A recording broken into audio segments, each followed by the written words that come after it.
প্রতি বছরের মতো এবছরও বটতলা মেলার মাঠ স্থিত পরমার্থ সাধক সংঘে এক গীতা যজ্ঞের আয়োজন করা হয়। দেখুন সোশ্যাল বাংলার ক্যামেরাবন্দি খণ্ডচিত্র। Bureau report social.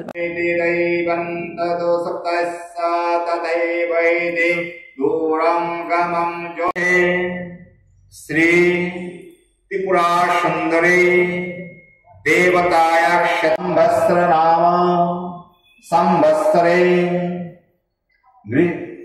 अद्य महा मंगल इह जन्मानि जन्मन्तरेव सकलो दुरितो उपशमनार्थम जम्बूद्वीपे भरतखंडे भारतवर्षे तत्र पूर्व दिग्विभागे श्री देशो सत्सु एवं ग्रह गुण विशेषण अहम ममात्मन श्रुति स्मृति पुराणोक्त फल।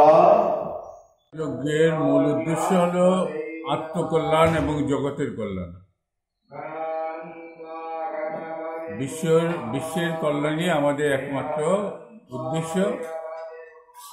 তো পরমার্থ সাধক সঙ্গে এই গীতা মহাযজ্ঞ 1968 সাল থেকে চলে আসছে।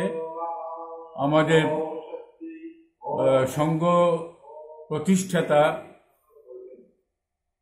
পরমাদর্শ আচার্য মহামণ্ডলেশ্বর শ্রীমৎ স্বামী বিষ্ণুপুরী পরমহংসদেব মহারাজের অনুপ্রেরণায় এই গীতা মহাযজ্ঞ 1968 সাল থেকে চলে আসছে। তার মূল উদ্দেশ্য হল আত্মকল্যাণ এবং জগতের কল্যাণ। তো এই বছর আমাদের যজ্ঞ কোভিড-19 সংক্রমণের পরিপ্রেক্ষিতে সংক্ষিপ্তভাবে হচ্ছে, কিন্তু যথাযোগ্য মর্যাদাই হচ্ছে। আজ 25শে ডিসেম্বর মার্গশীর্ষ শুক্লা একাদশী, শ্রী শ্রী গীতা মায়ের আবির্ভাব তিথি তথা গীতা জয়ন্তী। তৎসঙ্গে গীতা মহাযজ্ঞ অনুষ্ঠিত হচ্ছে। আমাদের পরমার্থ সাধক সংঘের কেন্দ্রীয় সম্পাদক পরম পণ্ডিত বেদান্ত আচার্য শ্রীমৎ স্বামী অবধেশ চৈতন্যপুরীজি মহারাজের অধ্যক্ষতায় এই যজ্ঞানুষ্ঠান অনুষ্ঠিত হচ্ছে। কিছুক্ষণের মধ্যেই গীতার প্রতিটি শ্লোক আবৃত্তি করে ওম নমো ভগবতে বাসুদেবায় সাহা এই মন্ত্রে আহুতি প্রদান করা হবে। সম্পূর্ণ গীতা আহুতি প্রদান করতে প্রায় বিকেল 4টার সময় শেষ হবে। পূর্ণাহুতি হবে বিকেল 4টার সময়।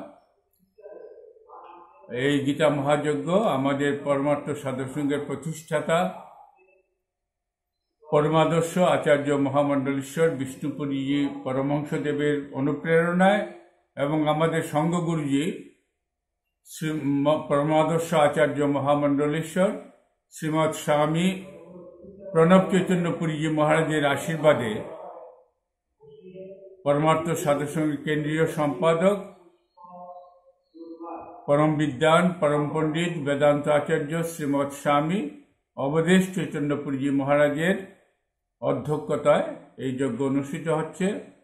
আমাদের মূল উদ্দেশ্য হল আত্মকল্যাণ এবং জগতের কল্যাণ। আপনার নাম? আমার নাম রতিরঞ্জন সরকার। আমি বর্তমানে পরমার্থ সাধক সংঘের সম্পাদক হিসেবে দায়িত্বে আছি। আমি সকলের মঙ্গল কামনা করছি। সর্বে ভবন্তু সুখিনঃ, সর্বে সন্তু নিরাময়ঃ, সর্বে ভদ্রাণি পশ্যন্তু, মা কশ্চিৎ দুঃখ ভাগ ভবে। সকলে সুখে থাকুন, শান্তিতে থাকুন, নিরূপ থাকুন, এই আমার প্রার্থনা।